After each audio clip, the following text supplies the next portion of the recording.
आज हम अगला चैप्टर 9वीं के साइंस में एटम एंड मॉलिक्यूल परमाणु एवं अणु शुरू करने जा रहे हैं। अभी तक हमने पहले चैप्टर में पदार्थ के बारे में पढ़ा था, मैटर के बारे में पढ़ा था। अब ये सोचते हैं कि अगर हमारे पास कोई मैटर है, कोई पदार्थ है, फॉर एग्जाम्पल ये मार्कर है या चौक का टुकड़ा है, उसको हम तोड़ते जाएं, 1 के 2, इसी के 2 के 4, 4 के 8, अगर इसको हम तोड़ते जाएं तो एक स्टेज ऐसी आ जाएगी जिसके बाद हम उस जो पार्टिकल बच जाएगा, हमारे पास कण रह जाएगा, उसको आगे नहीं तोड़ सकते। तो परमाणु, परम प्लस अणु, परम का मतलब जहां से शुरुआत होती है, तो परमाणु यानी महर्षि कनाड एक भारतीय दार्शनिक थे, उन्होंने ये बात कही थी कि अगर हम किसी पदार्थ को छोटे से छोटे हिस्सों में तोड़ते जाएं तो अंततः यानी एट लास्ट एक ऐसा पार्टिकल आ जाएगा जिसको हम आगे डिवाइड नहीं कर सकते, आगे तोड़ नहीं सकते, जो इंडिविजुअल होगा, यानी उसके आगे भाग नहीं कर सकते, टुकड़े नहीं बना सकते, उसको उन्होंने परमाणु कहा था। बार बार फिर उसके बाद ग्रीक दार्शनिक आए, उन्होंने भी यही बात कही थी कि पार्टिकल अगर हम तोड़ते जाएं, if we are going to break any matter into its part, then after some stages we get a stage at which the particle is individual, यानी एक चरण ऐसा आ जाएगा उसको तोड़ते तोड़ते जहां पर जो हमारे पास पार्टिकल होगा, जो कण होगा, वो अविभाज्य होगा, उसको आगे नहीं तोड़ा जा सकता। उसको उन्होंने परमाणु, एटम कहा था। महर्षि कनाड ने ये बात पहले बताई थी। ग्रीक दार्शनिक जो थे उन्होंने भी बाद में इसी बात को दोहराया था कि अगर हम किसी पदार्थ को तोड़ते जाएं तो अंततः एक ऐसा चरण आ जाता है, एक ऐसा लेवल आ जाता है जिसके बाद हम उस पदार्थ को और नहीं तोड़ सकते, तो वो होता है एटम, परमाणु। और समझ गए कि परमाणु किसी पदार्थ का सबसे छोटा सूक्ष्मतम कण होता है जिसको हम तोड़ नहीं सकते। एटम क्या होता है? द स्मॉलेस्ट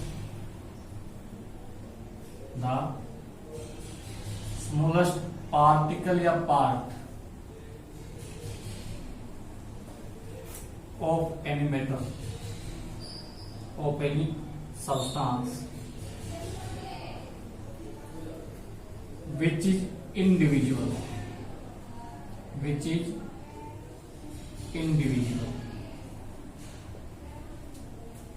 किसी पदार्थ का वह सूक्ष्मतम कण जो अविभाज्य होता है, जिसके टुकड़े नहीं किए जा सकते, वो परमाणु होता है, इज कॉल्ड एटम।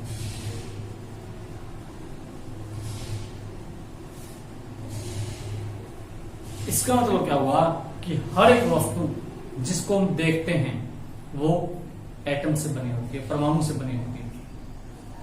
अब एटम किसी भी वस्तु का बिल्डिंग ब्लॉक होता है, यानी सबसे छोटा पार्टिकल। जैसे एक मकान को बनाने के लिए ईंटों की आवश्यकता होती है, ईंटों से ईंटें जुड़ी होती है, एक मकान तैयार हो जाता है। उसी प्रकार हजारों लाखों परमाणु इकट्ठा होकर के एक पदार्थ का निर्माण करते हैं, एक पदार्थ बनाते हैं जो हमें दिखाई देता है। यानी सबसे मूलभूत पार्ट, बेसिक यूनिट है ये किसी सब्सटेंस की, किसी पदार्थ का मूल भाग है ये एटम। तो इसी को ध्यान में रखते हुए कि प्रत्येक सब्सटेंस यानी हर एक वस्तु जो है वो एटम से बनी होती है, इसी को ध्यान में रखते हुए दो नियम दिए गए थे। 2 laws ऑफ केमिकल कॉम्बिनेशन।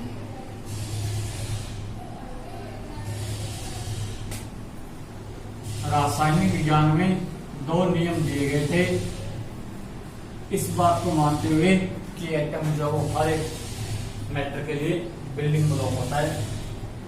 पहला था conservation of mass, law of conservation of mass, law of conservation of मास। पहला नियम क्या था? द्रव्यमान संरक्षण का नियम, द्रव्यमान संरक्षण का नियम।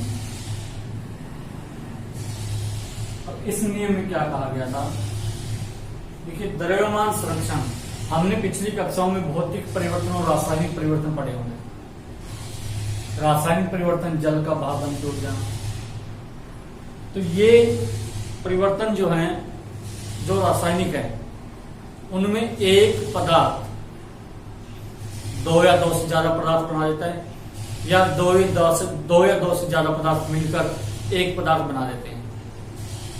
तो ये जो रासायनिक परिवर्तन होता है जिसमें पदार्थ मिलकर के या पदार्थ टूट करके नया पदार्थ बनाता है, जैसे ये कार्बन डाइऑक्साइड,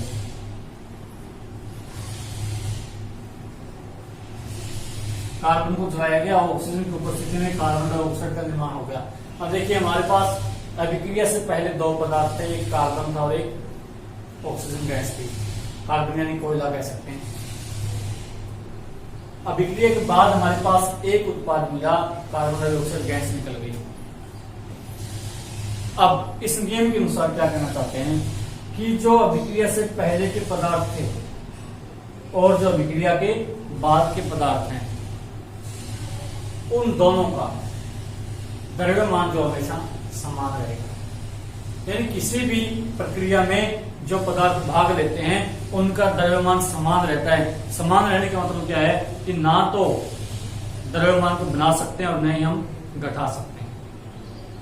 पदार्थ बदल जाएगा, एक पदार्थ से कई बन जाएंगे, दो पदार्थ मिलकर के एक पदार्थ बन जाएगा, लेकिन द्रव्यमान उनका हमेशा समान रहेगा। तो डेफिनेशन क्या है इस लॉ की? Law of conservation of mass. Definition क्या है? According to this law, according to this law, mass neither be created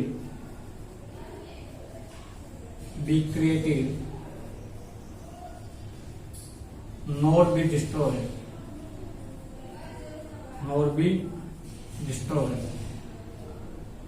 during any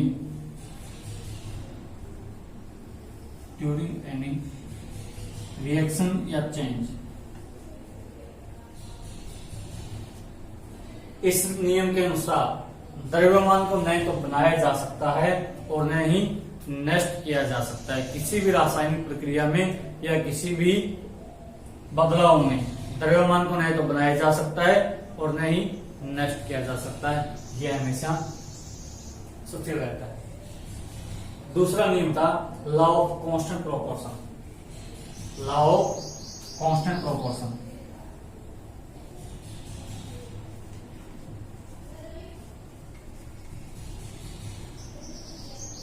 constant proportion, स्थिर अनुपात का नियम।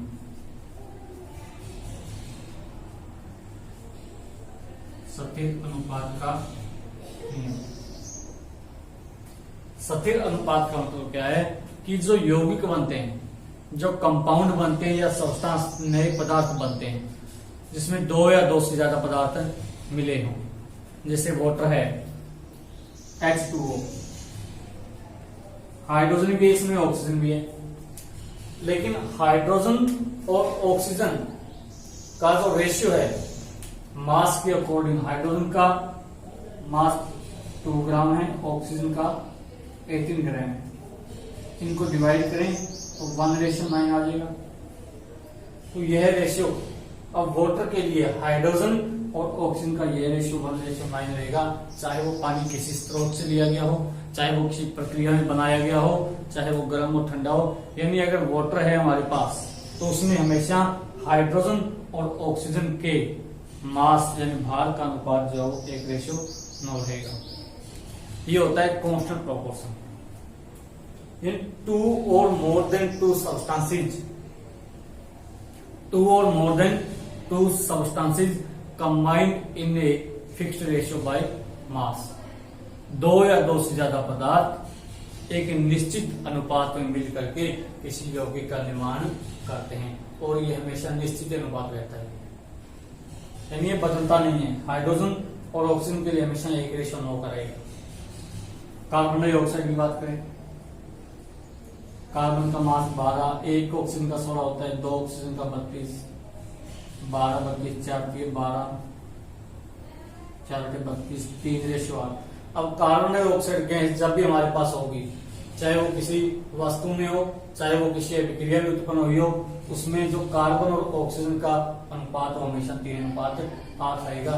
ये होता है स्थिर अनुपात का नियम, लॉ ऑफ कांस्टेंट प्रोपोर्शन। तो ये दोनों नियम और एटम की डेफिनेशन, ये तीनों आपने लिखनी है।